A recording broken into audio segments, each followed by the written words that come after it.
So when Robin gave me a call, he said, I want you to take a lesson from BP and give us the voice of the small people. Okay. Robin didn't actually say that to me, but I'm going to be the voice of the everyday people.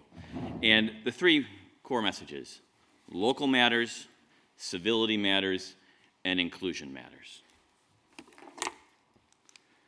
So I live in the neighborhood of Standish Erickson in Minneapolis, Minnesota. I have this amazing technology I have to show you. I went around the neighborhood with this clipboard, and I signed people up for a new thing called the Standish Erickson Neighbors Forum. Today has 500 people, roughly 10%, a little more, of households talking every day.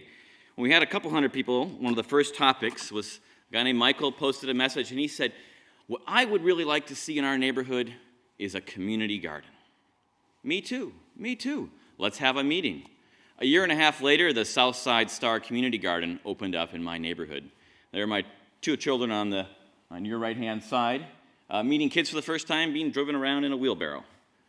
Had it not been for the online public space that we created for neighbors to connect in the common interest, there would have been really no place where someone could have said, I want to do this, or for a person to realize very quickly who else would want to come along.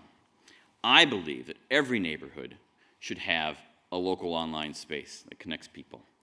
Now, recently, the Pew Internet and American Life Project came out with a survey called Neighbors Online. And they found that 27% of American internet users, about 20% of adults, use, quote, digital tools to talk to their neighbors and keep informed about community issues. That means they visit a community blog once in a while, or a community site might be a term you use in the UK. They're a member of a neighborhood email list or forum. They actually have traded email addresses with their neighbors over the back fence and use it to communicate or text their neighbors. They even asked the question about whether you follow your neighbors on Twitter. That was like 2%. But we have some numbers. So I'm going to read a post from the Powderhorn Neighbors Forum. So E-Democracy.org, we host about 20 or 30, well, we have 20 of these that are at the neighborhood level. In 3 different countries, mostly Minnesota, 4 communities in the UK, including neighborhood forums in Bristol and Oxford, and some council-wide forums in Brighton and Hove and Newham. So here's Terry. She's posting at 1:30 in the morning. I heard about 20 gunshots right in front of my house again, but it didn't sound like a drive-by this time. It sounded like the person was on foot on the sidewalk in front of my house. I'm shaking so bad I can't move. I had to call 911 several times to get through. The 911 operator told me they had several calls. I'm crying and I'm really scared right now. I think I have to move. So Morgan replies and basically says, back in the 1990s, when the gangs from Detroit and Los Angeles met in Minneapolis and had a war, we weren't prepared for this at all. And we passed laws, we got helicopters, we got all kinds of things. And now we're actually in a better position to deal with this. There's been a big upswing in gang violence in this neighborhood. And people are using the forum to help each other out and fight back and plot how building physical block clubs can help them connect. And this is a story that I'm humbled to be part of helping a neighborhood that can connect with each other that way. All right, so key thing, local voices matter, but it's not just about having a voice, it's about having the capacity to listen. I have found in my 15 years plus in this space that the most democratizing things that I've experienced are often at the local level, where people can see if they've done something online, they've had an exchange, they can get feedback when they go to a meeting. They can actually meet in person. So the meetup.com, where people get together, often sort of in special interest because they have a certain hobby. Well, we're interested in how you connect people in the common interest, even people who don't always agree together online. Civility matters. So maybe that's not the best image, but this is our enemy. This is the real enemy. And earlier today, we heard a panel just before this about people going to jail for blogging in Egypt, right? So what I'm going to tell you now has nothing to do with places where where expressing yourself is going to land you in jail. It has everything to do with expression in safe democracies where we're trying to build community. So the thing that we're fighting against is this notion that nobody knows you're a dog on the internet. And that's like a good thing. And we often kind of wonder why, in my opinion, people act like animals. Because the problem we have with local online engagement is the local media and anonymous news commenting. Most people that we deal with now expect that when you use the internet to engage in a local community, it's about flames. It's about insults. It's about taking down people. It's not about building community. And you think about your private social networking with friends and family, it's pretty civil. But why do we accept that, particularly through traditional, mainstream democratic institutions like the media, which have the eyeballs as the standard? So think of it this way. If you were trying to design an online system for the extremes, for the angry people, for those with too much time, if you wanted to design it to divide people, you wanted to have it be the least transparent, the least accountable, the least powerful, the least meaningful, would you do anything different than what we have today with online news commenting? I don't think so. So in Minnesota, we're frozen half the year, all right? So we like to try to break the ice. So one way that we're breaking the ice is we're creating these locals online, these neighbors online spaces. And so we've been around since '94. E-Democracy had the world's first election website. We had a statewide political forum in Minnesota. We went local in '98, and we haven't looked back since. And we keep going more and more local. And what we find is that real names give you power. They give you respect. You have a reputation. Now it can follow you online. And that's how you build community online in a way that is actually powerful. So I worked in Joe Biden's mailroom 20 years ago as an intern. I can tell you where every single anonymous letter went. I worked in our state legislature. I can tell you where all the anonymous letters went. And so building real names into locality online, I think, is the cornerstone of empowering citizens, or citizens really empowering themselves. So in this Neighbors Online study from Pew, they found that 7% of net users, that's about 12 million people roughly, are a member of a neighborhood email list or forum, mostly email lists. And these are mostly daily experiences. My guesstimate from that is roughly 30,000 people are hosts of an email list on Google Groups, Yahoo Groups, a Ning site. There's also a growing number of social networks or Facebook groups for blocks. None of them know about the one next door, or barely know about one next door.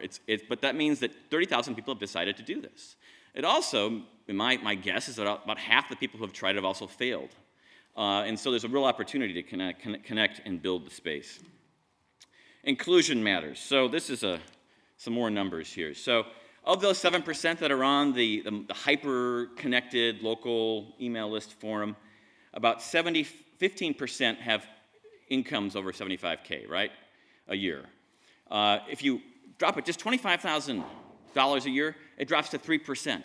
So what do the rich folks know that the poorer folks don't know about these spaces? These are of net users.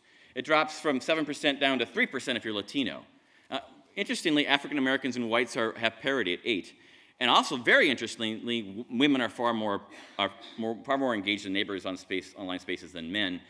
Pew did also a survey on online government participators, and it flips it. So the men basically talk partisan politics on national blogs and the like, and the women basically talk about building their community. Obviously, it's not that black and white. And also, we have an urban, sort of urban's like 10, suburban is like 6, and then rural is 2%. So we got a problem here. I mean, if we leave this to sort of its organic path, really the places with the most social capital, the most wired, are going to take advantage or be the ones who only get the main advantage out of this. When having been in the middle of this, we know it can make a real difference for a community. So we have a little bit of Ford Foundation funding for a little project called Inclusive Social Media. And so what we've done is we're building 2 neighbors forums in high immigrant, low-income neighborhoods, one in Minneapolis and one in St. Paul. Here is Minneapolis. This is the Cedar Riverside neighborhood. It's sort of a majority Somali, Oromo, East African community, aging Korean, some big public housing towers. And if we hadn't gone to the multicultural dinner 2 years in a row to sign up about 100 people this way, we wouldn't have had the base of diversity on that forum. And this is, I mean, when it comes down to it, if you really want to do inclusion online and create spaces where diverse voices have a say and connect, you got to get out there and sort of get out there on the street. And I think a lot of folks, still think build it, they will come with online, and it just doesn't work at all. So I posted a message. I actually put a little YouTube video up because they had a discussion about a crosswalk and how they want the elders in the public housing complex were basically almost getting run over every day when they try and visit their families, younger families across in the other complex. And so Abdi Bihi there invited me down, and he said, I want to show you our issues, and sort of as a way to sort of physically explain sort of the things that he thought would be useful to bring up on the forum. Well, Abdi, or Bihi as he's called, he's also a spokesperson for the families of the 20 Somali youth that disappeared and were recruited by al-Shabaab, many from this neighborhood, to go fight in this wing of al-Qaeda back in Somalia. One of them turned out as a suicide bomber, and that's when it hit the headlines.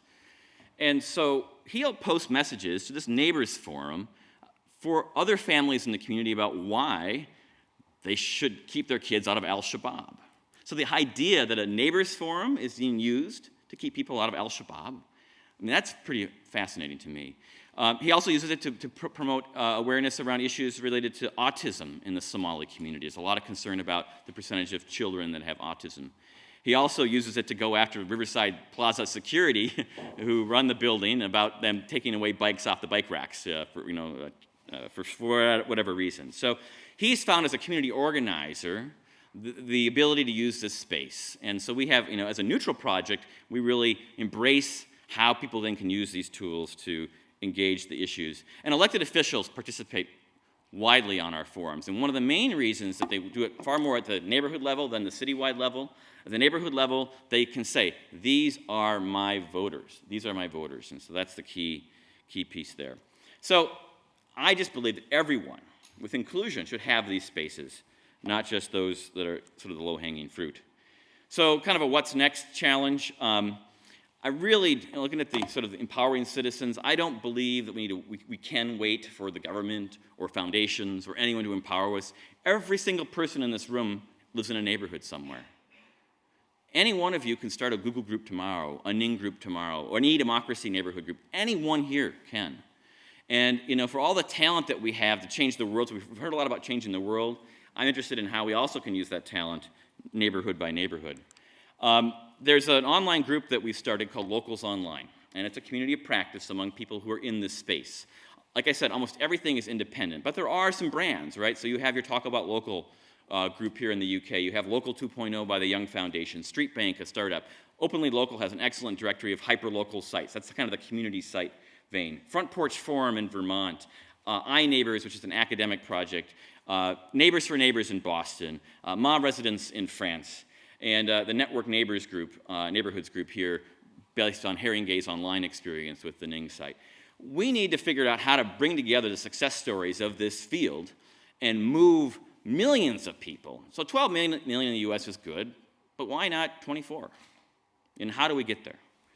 So, and I'll just conclude with this and say that the current path we're on, with the lack of civility in most spaces online that are local, with the lack of real inclusion efforts, it's destroying community. It's undermining the ability for people to work together. The net is not viewed as our friend in terms of community development. It's going to weaken democracy, and if those who show up continue to show up as they are, it's going to concentrate more power. So even though we heard about earlier the democratizing potential of the net, I've been around long enough to say that without democratic intent applied very specifically and very strongly, that this is not a panacea and we're in trouble. So thank you very much.